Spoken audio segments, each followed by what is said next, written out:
যেহেতু এটা কমপ্লিটলি একটা ওনাদের মা আছেন, একটা এর ব্যাপার রয়েছে, কিন্তু আমি চেয়েছিলাম বাবাকে সঙ্গে নিয়ে গিয়ে যে ডাক্তাররা চিকিৎসা করছে, আমরা খুব উদ্বিগ্ন মেয়েটার চিকিৎসা নিয়ে, কারণ বাবাকেও ডাইরেক্ট ডাক্তারের সঙ্গে কথা বলতে দেওয়া হচ্ছে না, উনিও শুনে শুনে করছেন, কোনো মেডিকেল রিপোর্ট বা যা যা রিপোর্টিং এর ডকুমেন্টও এখনো হ্যান্ডওভার বাবাকে দেয়নি।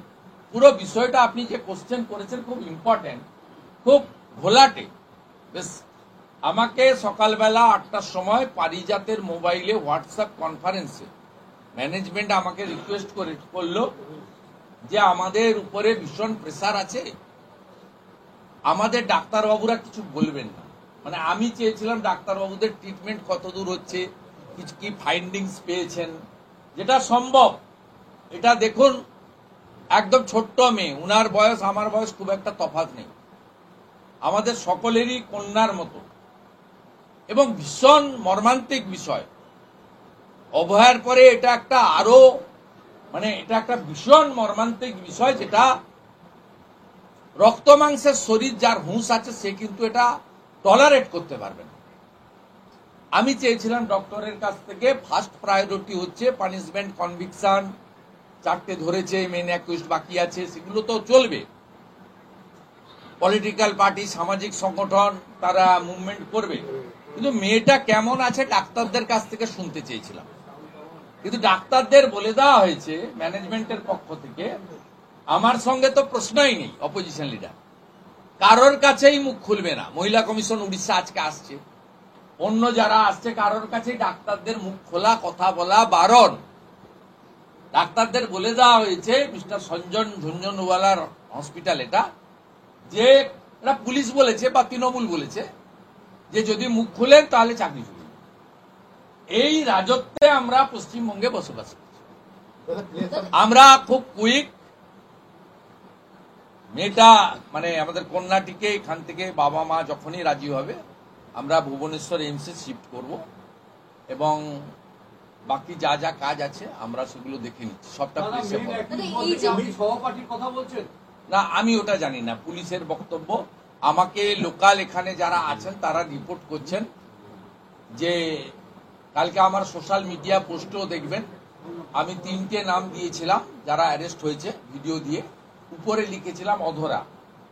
সেই অধরাকে চাইছে এখানকার সকলে বলছে, এবং গার্ডিয়ানও পরে যা ইনফরমেশন কারেক্ট গ্যাদার করেছে তাতে বলছে যে আরেকজন ছিল মেন, ঘটনার মেন যিনি মুখ্য, তাকেও কমপ্লিট করতে হবে, পুলিশকেই করতে হবে, পুলিশকেই করতে হবে। মমতা ব্যানার্জি পুলিশকে অনুমতি দেওয়া হলো না আপনাকে যাওয়ার জন্য, অনুমতি দেওয়া হলো না আপনাকে যাওয়ার জন্য, মনে করছেন? না, ডাক্তারদের সঙ্গে কথা বলা আমার দুটো কাজ ছিল, এক গার্ডিয়ানের সঙ্গে কথা বলা, সেটা শুধু উনার সঙ্গে বলিনি, ওই কন্যাটির পাশে থাকা, ছাত্রীটির পাশে থাকা, মাথার কাছে থাকা মাও টেলিফোনে আমাকে ব্রিফ করেছে।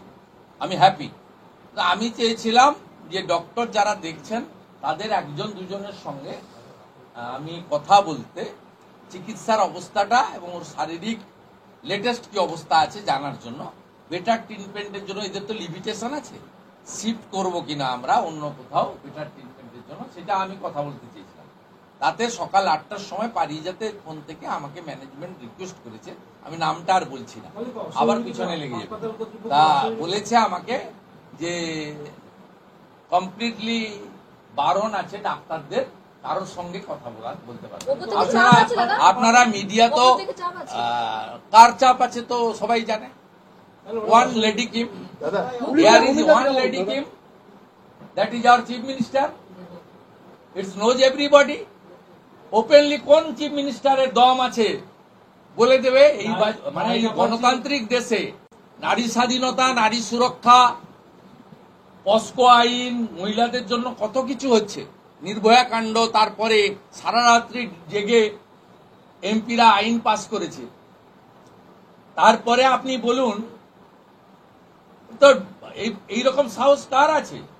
ইন ফ্রন্ট অফ মিডিয়া, এয়ারপোর্টে বেড়াতে যাচ্ছেন, বলছেন যে রাত্রিবেলা বেরোনো ঠিক হচ্ছে না, বলছেন নারী সুরক্ষা নিজেদের বুঝে নিতে হবে। এইরকম এত সাহসী মুখ্যমন্ত্রী, বোল্ড মুখ্যমন্ত্রী পাবেন নাকি কোথাও?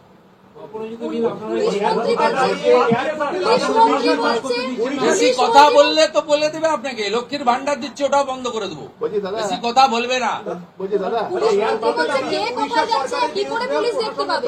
পুলিশ মন্ত্রী বলছে কে কোথায় যাচ্ছে, মুখ্যমন্ত্রী যোগাযোগ করলো না। উড়িষ্যা সরকারের বিরুদ্ধে তথ্য গেছিলেন মুখ্যমন্ত্রী। হুঁশ যার আছে সে মানুষ, আমাদের মুখ্যমন্ত্রীর হুঁশ নেই, তাই বাকিটা আর বলছি। পুলিশ মন্ত্রী বলছেন পুলিশ কি फादर्स का साथ मेरा लंबा बात हुआ 15-20 मिनट, माता जी का साथ भी 5 मिनट फादर का टेलीफोन से बात हुआ। फादर क्लियर बता दिया, जो मेरा साथ जो डॉक्टर ट्रीटमेंट कर रहा है सीधा बात नहीं हुआ। उनका माताजी जो रिपोर्ट किया उनको पिताजी को, जो patient is stable, medicine treatment under going, और कुछ फूड में मैंने डाइट, मेडिकल डाइट भी ले रहा है। उनको जो बताया उनका वाइफ और हमारी बेटी का माँ, वो स्टेबल है पेशेंट, एक नंबर। लेकिन डॉक्टर का साथ सीधा बात फादर का नहीं हुआ, एक अफसोस की बात है। दूसरा, उड़ीसा चीफ मिनिस्टर फोन किया, बंगाल की ओर से, बंगाल सरकार की ओर से चीफ मिनिस्टर और कोई डिग्नेटरीज ने उनको साथ संपर्क नहीं किया। उनका एक खेद है। একজন বিধায়ক ক্যাবিনেট মিনিস্টার শহরে। तीसरा उनका वो तुरंत यहाँ से लेकर डॉक्टर जो क्लियर करेगा, वो बेटा ट्रीटमेंट के लिए भुवनेश्वर एम्स ले जाना चाहता है। चौथा, उनका लड़की का फ्यूचर के लिए his concern, Mohan Majhi ji honourable chief minister Orissa assured him. लेकिन वो जेहेतु मोहन बाजी जी भी भाजपा नेता है, मैं भी यहाँ बीजेपी का एमएलए एलओपी हूँ, उन्होंने कुछ मदद मांगा, ये मेरा लड़की का फ्यूचर मैं यहाँ नहीं पढ़ाऊंगा। I spend 80 lakh rupees as a capitation fee in IQ city Durgapur, लेकिन यहाँ मैं सुरक्षा का दृष्टि से मैं यहाँ मेरा लड़की को नहीं रखूंगा। उनका फ्यूचर के लिए आप थोड़ा मदद कर दीजिए। मैं बताया, मोहन माझी जी जब बताया वो करेगा, करने का आदमी है, और मैं भी कोऑपरेशन आपको करूंगा।